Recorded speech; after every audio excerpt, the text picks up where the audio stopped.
Since the beginning of the full-scale invasion of Ukraine, Russia's army has significantly increased numerically while its quality has decreased, said Admiral Rob Bauer, chairman of the NATO Military Committee. This is reported by Reuters. He noted that at the moment, Russia does not pose as much of a threat as it did in February 2022, which gives time for preparation, including increased investment in the defense industry. He stressed the need for businesses to adapt to a wartime scenario to minimize vulnerability to blackmail from countries such as Russia and China.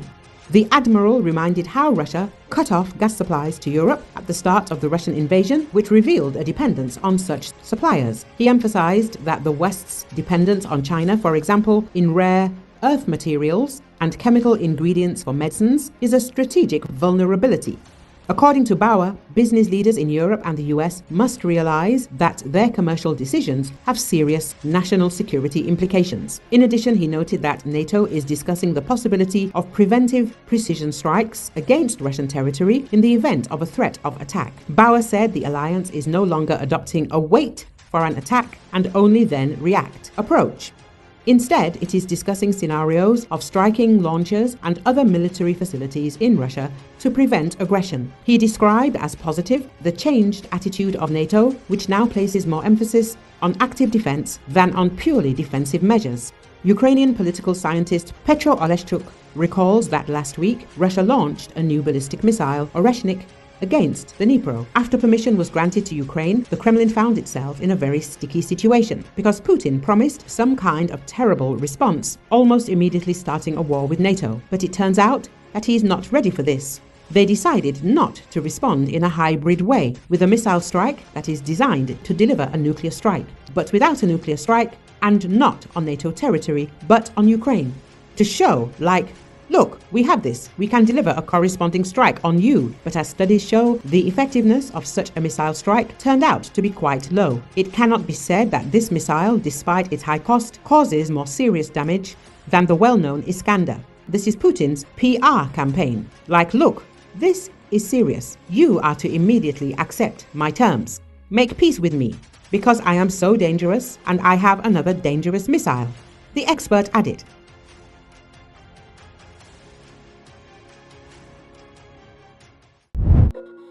The Ukrainian Defense Forces have completed the clearing of Kupiansk in the Kharkiv region from Russian occupation forces.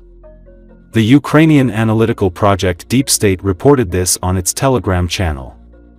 They updated their map of military operations.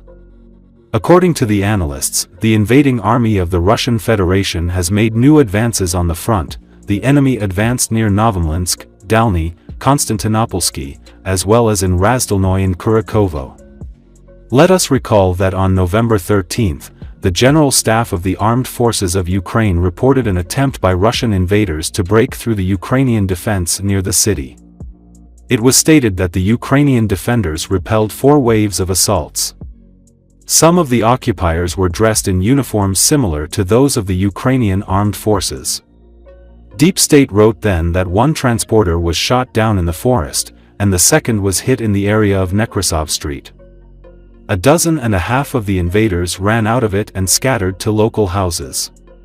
Ukrainian fighters also shot down a tank and destroyed part of the enemy landing force. Analysts reported that the Russian command sent reinforcements, but the Ukrainian defenders defeated them as well. Deep State says that Russian army has advanced in Kurakovo, Razdolnoy and Petrovka, as well as near Novomlinsk, Dalny, Konstantinopolsk. The enemy advanced near Novomlinsk, Dalny, Konstantinopolsk, as well as in Razdolnoy and Kurakovo, the report says. In the 24 hours from November 25 to November 26, the Russian army lost 1,480 soldiers, 72 UAVs operational tactical level, and 20 armored personnel vehicles on the front lines, according to data from the General Staff of the Armed Forces of Ukraine.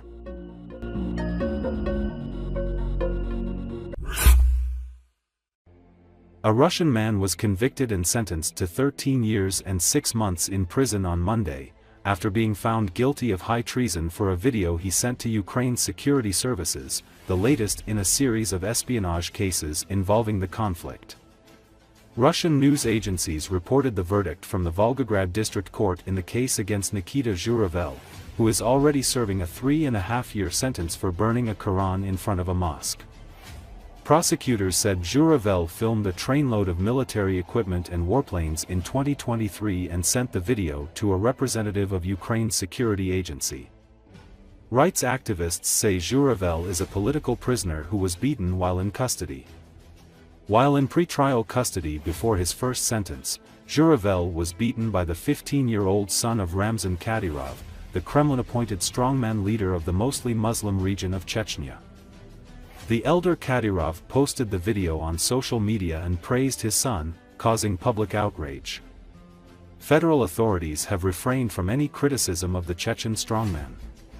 Treason and espionage cases have skyrocketed after President Vladimir Putin sent troops into Ukraine in February 2022. Cases have targeted a wide range of suspects, from Kremlin critics and independent journalists to scientists, drawing attention from rights groups. The legal definition of treason has been expanded to include providing vaguely defined assistance to foreign countries or organizations, effectively exposing to prosecution anyone in contact with foreigners.